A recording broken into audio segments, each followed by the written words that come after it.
Manusia sebagai makhluk sosial nggak pernah terlepas dari kebutuhan untuk berinteraksi. Pada dasarnya, sebagai makhluk sosial ini, akhirnya kita semua terlibat dalam interaksi baik dengan orang-orang sekitar kita maupun dengan orang-orang yang ada di masa lalu kita. Nah, masalahnya ada beberapa orang yang mengatakan bahwa kebutuhan dasar sebagai makhluk sosial ini tidak terpenuhi dan mereka merasa kesepian dan sendiri hidup di dunia ini. Assalamualaikum teman-teman, mumpung masih bulan Februari, ini katanya identik dengan bulan kasih sayang. Walaupun sebenarnya kita tiap hari bisa mengatakan rasa cinta dan sayang kepada orang yang betul-betul kita pedulikan dalam hidup ini. Tapi aku pengen membahas tentang masalah cinta di bulan Februari yang identik dengan cinta, dengan kasih sayang ini. Tentang sesuatu yang mungkin teman-teman bisa coba inget-inget lagi. Atau mungkin jawab secara jujur. Hayo, siapa yang pernah terlibat dalam satu percintaan secara online? Ini lagi tren nih. Aku tuh kayak baca di salah satu literatur ya teman-teman. Ada sebuah penelitian yang membuktikan bahwa nih, sebentar aku baca dulu ya. Ini ada fenomena yang menarik nih. Kalau ngomongin soal cinta, ternyata karena kita lagi era Internet of Things. Di sebuah studi yang ada di Amerika, sekitar individu dari tahun 1940 sampai 2020 kemarin ini nih ya, dari akhir Perang Dunia Kedua sampai 2013, ada sebuah cara yang paling populer di Amerika untuk mencari pasangan melalui teman sesamanya ya, atau teman yang sama, mutual friend ya, melalui online. Dan aku juga menemukan seiring berjalannya waktu, internet ini telah memungkinkan kita menemukan calon pasangan tanpa perantara.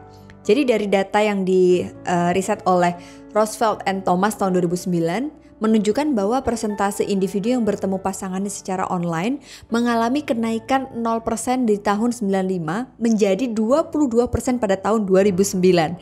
Walaupun udah dari 1940 nih ya, zaman Perang Dunia sampai 2020, tapi ternyata dari 95 ke 2009 ini naik 22%. Apalagi ada penelitian terbaru di tahun 2017 bahwa pertemuan secara online, penelitian yang dilakukan masih oleh Roosevelt, Thomas and Housen ini mengatakan bahwa akan terus berkembang dengan pesat nih pertemuan secara online ini hingga 2017 dan mungkin sampai 2020 ini.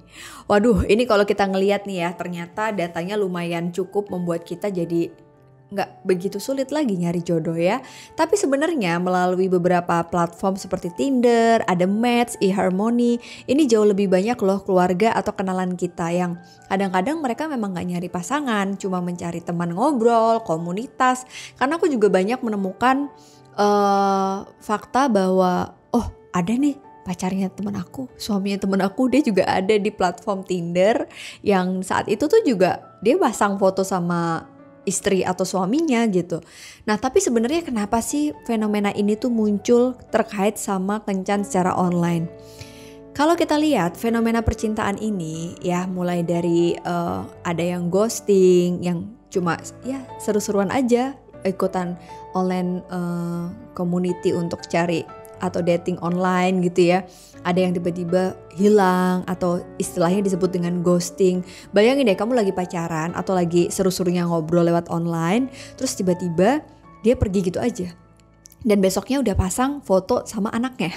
Ini banyak banget nih terjadi kondisi percintaan yang dikenal dengan istilah ghosting.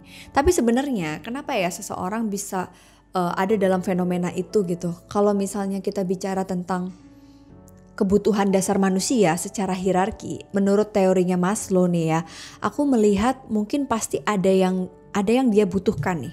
Karena pada dasarnya kalau kita bicara tentang kebutuhan hierarki manusia itu adalah fisiologis. Kita butuh makan, kita butuh minum, kita butuh rumah tinggal gitu kan. Tapi ada satu kondisi di mana setelah fisiologis terpenuhi, seseorang ini butuh personal security. Dan personal security ini mungkin bisa didapatkan dari pekerjaan, dan ternyata ketika itu sudah terpenuhi, dia akan mencari lagi di atasnya dari personal security ini, yaitu love and belonging. Ada kebutuhan kita untuk dicintai dan mencintai.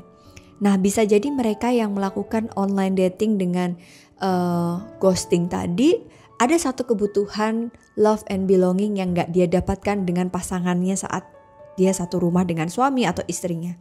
Atau bisa jadi sebenarnya sudah ada rasa cinta, namun ada satu kebutuhan terkait sama respect and self-esteem yang gak didapatkan pada relasi suami istri.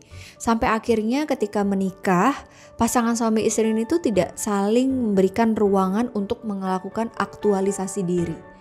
Nah akhirnya iseng-iseng nih mulai main online untuk mendapatkan ruangan yang mau menerima dia, memberikan kehangatan yang walaupun sebenarnya cuma sesaat gitu. Seru-seruan aja dan akhirnya dia hilang gitu aja kayak hantu gitu kan. Nah aku sih melihat kita harus hati-hati nih teman-teman. Ketika teman-teman emang mau masuk ke area ini, it's okay, gak apa-apa. Tapi ada beberapa hal yang perlu menjadi catatan. Nah hati-hati pada saat kamu berkenalan dengan pria, apalagi lewat online gitu ya. Coba pastikan kamu melihat beberapa aspek berikut. Yang pertama adalah kepribadian dia. Bukan sesuatu yang dia punya secara pribadi ya, tapi ini akan bisa terlihat dari penampilan dan ya bukan hanya status sih, tapi lebih ke bagaimana kamu berkomunikasi. Apakah ada kenyamanan, apakah memang orang ini baik, apakah memang dia kepribadian yang kamu rasa bisa melengkapi kekurangan kamu dan lain sebagainya. Lalu yang kedua, ada juga kita yang melihat komunikasi singkat itu menunjukkan ketertarikan yang serupa. Jadi akhirnya ini bisa jadi teman ngobrol kita nih sampai tua gitu kan. Dan yang ketiga adalah level dimana kita bisa melihat orang ini betul-betul mereka yang bisa diandalkan dalam waktu apapun, kondisi apapun. Orang-orang yang bisa diandalkan dan bisa dipercaya dalam setiap kondisi, ini adalah orang-orang yang mungkin pada saat dia gagal, kita bisa lihat dia bisa cepat bangkit. Lah kalau dia gagal, dia terpuruk dan dia gak bisa cepat bangkit, gimana kita bisa mengandalkan dia gitu kan. Nah yang keempat adalah kestabilan emosi. Jadi kestabilan emosi ini menjadi sangat penting buat kita melihat pasangan kita gitu kan.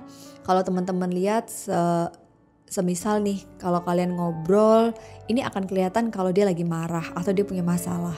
Yang mungkin ini akan terlihat dari moodnya yang naik turun gitu pada saat berinteraksi baik secara online ataupun nanti kalau udah ketemu secara offline. Para penjemburu yang sulit untuk bisa mempercayai kamu itu juga perlu hati-hati nih teman-teman. Karena kalau masih pacaran udah membuat teman-teman jadi gak mendapatkan respect dan ruang untuk aktualisasi diri, lebih baik mundur aja. Nah yang terakhir adalah bagaimana teman-teman melihat bahwa online dating ini agak tricky. Kalau kita melihat dia udah ngehilang atau dia gak datang lagi, itu artinya dia bukan orang yang sedang berupaya untuk membangun sebuah usaha hubungan yang serius. Jadi ya it's okay, emang sesulit itu sih gitu. Tapi kalau teman-teman berani mengambil resiko mencari pasangan melalui online, artinya teman-teman juga siap patah hati gitu ya. Karena kita gak bisa tahu nih orang beneran serius gak sih dalam menjalin hubungan. Artinya kalau dia benar-benar mengupayakan, karena aku punya temen juga dapet pasangan waktu itu yang akhirnya mereka sekarang bersama, itu juga dari Tinder gitu. Sampai didatengin ke negara tempat si perempuan ini tinggal dan mereka bisa menjalin hubungan sampai saat ini. Artinya tuh ada upaya gitu yang memang nih cowok serius, bukan cuma sekedar ngilang di online. Nah kalau kamu melihat tren ini menjadi sebuah langkah untuk bisa menemukan pasangan yang tepat dalam hidupmu, it's okay. Tapi jangan lupa hati-hati sama beberapa aspek yang perlu diperhatikan. Karena internet itu seperti pisau. Kita bisa gunakannya untuk memotong buah, lalu kita menikmatinya. Atau kita juga bisa membunuh diri kita atau membunuh orang lain. Jadi sama dengan internet, bisa kita gunakan sesuka kita. Tapi harus bertanggung jawab dalam melakukannya. Apalagi kalau berhubungan sama cinta. Bisa jadi kita pengennya happy, mendapatkan aktualisasi diri dengan menyayangi dan mencintai orang lain, yang ada justru kita menyakiti diri kita perlahan-lahan karena tren ghosting dalam online dating ini. Oke gitu aja teman-teman, aku kayak pakai baju warna gelap ketika kita ngomongin soal ghosting online dating gitu ya. Tapi ini gak sengaja, by the way. Gak apa-apa kalau kamu sekarang belum menemukan jodoh kamu, bukan tentang cepet-cepetan kok, tapi yang pasti bagaimana kamu yakin apakah dia orang yang tepat untuk kamu nikahi seumur hidup kamu dunia akhirat. Gitu aja ya teman-teman, thank you udah nonton Alyssa Channel. And next boleh dong dikasih tahu enaknya ngebahas apa ya kasih komen. Dan kalau kamu suka sama video ini, langsung aja kamu subscribe, share video ini sebanyak-banyaknya, dan bisa kamu tag aku di Instagramku di analisa.widyaningrum. Thank you semuanya. Assalamualaikum.